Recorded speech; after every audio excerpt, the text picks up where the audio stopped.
Итак, третий псалом. В славянской Библии написан Псалом Давида: «Никогда обегаешь от лица Авессалома, сына своего». Первый стих, пожалуйста. И первый стих псалма, да, так что. Итак, псалом имеет надписание, вполне объясняющее причину, по какой он был написан. Мы с вами читали о том, как Авессалом восстал на своего отца не так давно. Вот. И вот как раз во время этих событий пророк Давид написал этот псалом. Вот. Это в узком историческом смысле. В широком же смысле вообще этот псалом можно отнести ко всем людям, которые подвергаются нападениям видимых и невидимых врагов. «Господи, что ся умножишь остужающими, мнози восстают на меня, мнози глаголи души моей, несть спасение ему в Бозе его». 2-3 стихи, пожалуйста. Пророк Давид восклицает: «Как умножились враги мои». В историческом смысле, конечно, это относится к Авессалому и тем людям, которые вместе с Авессаломом соединились против Давида. В пророческом же смысле, конечно, здесь говорится о демонах. Многие говорят: души моей нет ему спасения ему в Боге, в 3 стихе.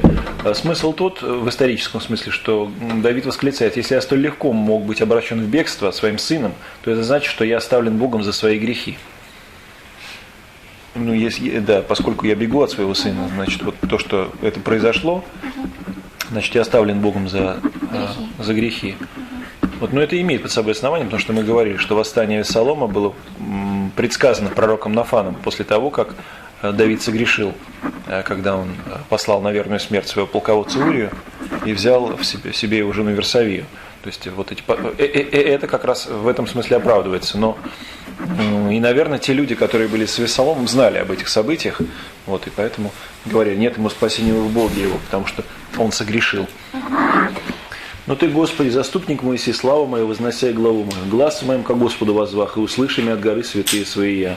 4-5 стихи. Но однако пророк Давид, несмотря на вот все эти упреки и зная о собственном грехе, не отчаялся и не переставал обращаться к Господу, и поэтому он и говорит, что «Ты, Господи, заступник мой», или в русском «Ты щит мой, слава моя, возносишь главу мою». В каком смысле слава? В том смысле, что Ты прославишь меня, я не оставляю своего упования на Тебя и верю в том, что Ты из этого, так сказать, трудного обстояния, когда мой сын восстает против меня, вернешь меня в прежнее достоинство и прославишь меня. Вот. В 5 стихе говорится о Святой горе. В буквальном смысле, конечно, это гора Сион, которую взывает Давид. Почему? Потому что в это время, мы знаем, что во времена пророка Давида храм еще не был построен. Ковчег находился в Скинии. Скиния как раз находилась на горе Сион. Вот. Но в более широком смысле под Святой горой можно подразумевать небо как жилище Божие. Поэтому именно к этой Святой горе, с которой слышит Господь, и обращает свои молитвы пророк Давид. «Аз уснух и спах востах, яко Господь заступит меня». 6 стих. В 6 стихе, в буквальном смысле, толкователи говорят о том, что пророк вот этими выражениями «ложусь, сплю, встаю» описывает состояние своего уныния, упадка духа. Вот. И встает он только тогда, когда он в пророческом духе узнает, что Господь будет его заступником. Вот. Но, как отмечает Ефимий Зигабин, некоторые толкователи утверждают, что это сказано пророком, то есть вот эти выражения «уснул», «спал», «восстал», о его воскресении. То есть под видом сна здесь говорится о смерти. То есть таким образом пророк Давид пророчествует, что хоть он и умрет, но Господь его восставит, воскресит в последний день.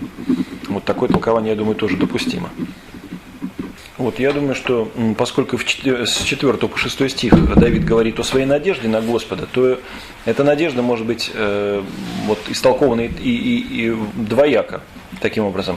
И он верит и в то, что Господь спасет его от его видимых врагов, исторических, Авессалома, и от невидимых врагов, когда воскресит его.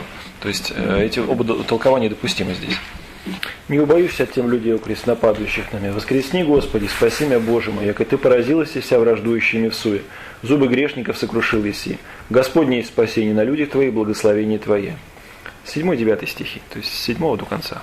Народ, который ополчается со всех сторон на Давида в 7 стихе, конечно, в историческом смысле это Авессалом и соучастники его. В пророческом это демоны, которые в данном случае второе толкование даже лучше, потому что со всех сторон действительно демоны борются и сверху, и снизу, и справа, и слева. Вот, то есть и сначала вселяет нас ложную надежду, вот, потом напоминает нам о наших грехах, говоря, что мы не спасемся, это означает спереди и сзади. И справа и слева, с одной стороны, побуждая нас к добрым делам, которые подвигнут нас на гордость, а с другой стороны, и слева это то, что явно греховные вещи, которые внушают нам бесы. Итак, спереди ложная надежда, сзади это напоминание о грехах, уныние, что мы не спасемся. Право – это правые дела, хорошие дела, но которые возбуждают нас гордость, а левые – это явно греховные вещи. В 8 стихе говорится «Восстань, Господи» или «Воскресни, Господи» в славянском. Здесь также метафорически говорится о том, что долготерпение Божие представляется как бы сном. И вот пророк взывает: «Господи, восстань и подвигнись на моих врагов, видимых и невидимых». Вот. Ну, кстати сказать, этот образ использовался не только пророком Давидом, он использовался и уже в Новом Завете, в новозаветное время. Святой Григорий Богослов однажды в одном из своих слов описывает там бедственное состояние церкви, еретиках говорит, использует такой образ. Вспомните, что однажды Господь, когда ученики его были на Генесарецком озере, на каком озере? Галилейском озере. Да. Значит, настолько утомился за день, что спал в лодке. И в это время началась буря. Вот, и ученики разбудили Господа: «Спаси нас, утопаем». Вот, и вот Григорий Богослов использует этот образ, говорит: «Господь спит, вот, лодка обуревается волнами». То есть, как бы вот этот сон, который не то что присущ, но в данном случае сон Божий говорит о том, что мы в бедствии. Как только Господь проснется, Он нас спасет, поэтому ученики будут Спасителя. Вот. И вот, как видим, этот образ очень древний, восходит еще к пророку Давиду, вот, используется и в Псалме, и многократно в творениях святых отцов. Вот, поэтому, конечно, мы не можем говорить в буквальном смысле, что Господь спит. Господь никогда не спит, но вот этот образ, он очень емкий. В 8 стихе говорится о том, что Господь поражает зубы грешников. Вот, кстати, в славянской и греческой Библии о ланите, то есть о щеках, речи нет, только о зубах. Вот, зубы тоже метафорическое выражение, взято оно от зверей, то есть сила зверей сосредоточивается в зубах, поэтому самое, так сказать, серьезное зло, которое могут причинить грешники, как бы загрызть праведников. Вот поэтому Давид молится о том, чтобы эта сила была сокрушена, были сокрушены зубы грешников. Не в буквальном смысле, конечно.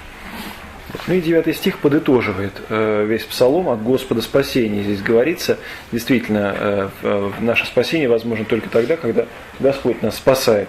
«И над народом Твоим благословение Твое». Под народом, в буквальном смысле, в историческом, конечно, могут быть понимаемы те люди, которые с Давидом, но в широком смысле, конечно, это все мы христиане. Народ Божий. Вот. Таким образом, в целом, смысл псалма тот, что, несмотря на то, что у нас много грехов, несмотря на то, что нам говорят, что мы не спасемся, нам не нужно унывать, потому что Господь наш заступник, только Он наше спасение. И даже если сейчас Господь как бы спит, то есть временно не слышит нас, долготерпит, по каким-либо причинам попускает нам пребывать в таком вот стесненном обстоятельстве, тем не менее мы должны молиться Господу, чтобы Он нас спас, потому что только от Него спасение. Вот такой смысл этого псалма. 4-й псалом. Псалом Давида в конец в песнях. Это 1 стих, давайте прочитаем его.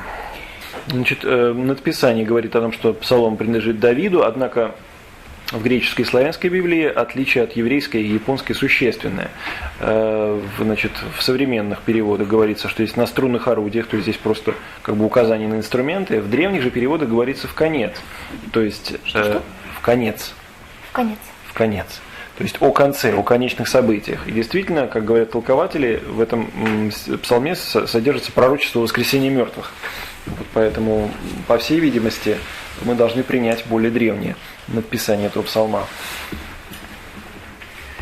«Когда призывать Тебя, услышим, Бог правды моей, я вскоре Ты распространил меня, еси, ущедри меня, услыши молитву мою». 2 стих, пожалуйста. Из смысла, из содержания этого 2 стиха видно, что 4-й псалом как бы продолжает тему 3-го. Но если 3-й псалом был написан во время бедствия, то 4-й сразу после избавления Давида от Авессалома. «Сынове человеческие, доколе тяжкосердие, вскоре любите суету и ищете лжи». 3 стих. Вот здесь, опять-таки, некоторые различия есть в тексте. В славянской Библии говорится «доколе тяжкосердие» вместо «доколе слава моя будет в поругании». То есть Давид обращается к тем людям, к сыну человеческим, то есть вообще к людям, которые его окружают.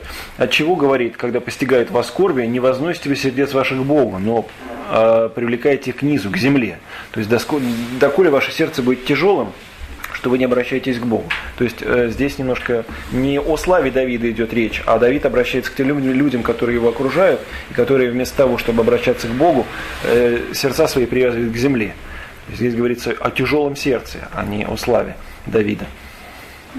Дело вот в чем, почему я обращаю на это внимание. Если принимать современное чтение, которое мы имеем в русской, в современной и в японской Библии, тогда получается, что Давид все еще в тесных обстоятельствах. Но на самом деле, если вот посмотреть прочие стихи, здесь Давид говорит не столько о себе, сколько научает тех людей, которые вокруг него, уповать на Бога. То есть, по сути дела, он обращается к тем людям, о которых мы читали в 3 псалме, которые в 3 псалме, в 3 стихе говорили: «Нет тебе спасения в Боге». К ним он обращается, поэтому доколе тяжкосердие, то есть до каких пор вы будете отягчены сердцем, в общем-то вписывается в общий смысл псалма, в то время как современный перевод смысл искажает. Вот этим же оправдывается и прошедшее время во 2 стихе, а не настоящее. То есть сейчас не тесные обстоятельства для Давида, они были раньше, они прошли. «И увидите, яко удиви Господь преподобного своего, Господь услышит меня, внегда воззвать ими к нему. Гневайтесь и не согрешайте, я же глаголите в сердцах ваших, на ложах ваших умилитесь». 4-5 стихи, пожалуйста. Даже и 6 можно. «Приносите жертву правду, уповайте на Господа». Вот, как видим, во всех этих стихах Давид говорит не о себе, а обращается к окружающим его людям, то есть, опять-таки, наставляет, назидает их. Вот. И здесь Давид показывает себя как пример того, что Господь слышит его во всех обстоятельствах. Вот он говорит, что Господь услышит меня, когда я взываю к Нему. В 4 стихе. Вот. То есть он говорит тем людям, о которых говорит в 3 стихе: «Доколе любите суету и ищете лжи», показывает себе пример, что я не искал суеты и не искал лжи, поэтому Господь слышит меня. Такой смысл. Вот. В 5 стихе очень глубокая мысль заложена: «Гневайтесь и не согрешайте». Мы принято считать, и мы часто слышим о том, что гнев – это грех. Так вот, гнев – это природное действие человека, и оно само по себе не греховно, ни хорошо, ни плохо. Вот, гнев – это естественное движение души. Но согрешаем мы тогда, когда гнев направляем против наших ближних, наших людей. Гнев же в людях Господом насажден для того, чтобы люди гневались и противодействовали порокам. Вот, то есть гневались на грех и боролись с собственным грехом. Вот, гневались на самих себя, когда согрешают. Вот, но не на ближних своих. В этом выражении: гневайтесь, но не согрешайте. А в японском языке вообще-то, убоитесь, страшитесь, имейте страх и не согрешайте. Неправильно. У святителя Николая как? Вот, вообще, святые отцы говорят о том, что, например, понятие бесстрастия, вот, это не отрицательное понятие. То есть вот мы привыкли к тому, что, скажем, буддийское бесстрастие – это абсолютный покой, это безмолвие, это вообще ноль. Вот. Святые отцы говорят, что бесстрастие – это освобождение наших естественных души от так сказать, перенаправления, точнее. Вот. Если мы, допустим, гневались на братьев, то мы должны гневаться на бесов и на собственные грехи. Вот. Чего? На всех тех естественных действий, которые нам присущи, перенаправление их от ложного к должному. Вот что такое бесстрастие. То есть это как бы вектор меняется. Вот вместо того, чтобы действовать как бы на стороне бесов и обращать свои естественные действия против наших ближних, мы должны направить их как раз на тех самых бесов, которые эти действия разворачивают не в ту сторону. Вот. Хорошее подтверждение этому одна из цитат, которую мы сейчас прочитаем из Евангелия от Иоанна. Так, одну секунду. Да, значит, давайте откроем Евангелие от Иоанна, 2 глава, 13-17 стихи прочитаем. «Приближалась Пасха иудейская, Иисус пришел в Иерусалим и нашел, что в храме продавали волов, овец и голубей, сидели миновщики денег. И, сделав бич из веревок, выгнал из храма всех, также овец и волов, и деньги у миновщиков рассыпал, и столы их опрокинул. И сказал продающим голубей: возьмите это отсюда, и дома отца моего не делайте домом торговли. При всем ученики его вспомнили, что написано: ревность подобие твоим снедает меня. Вот, ну, явно это действие гнева. Но, как видим, оно не содержит в себе никакого греха. Вот. Ну, мы уже немножко времени продлили. Давайте на этом пока прервемся и сделаем 3-минутный перерыв, перейдем к чтению Евангелия.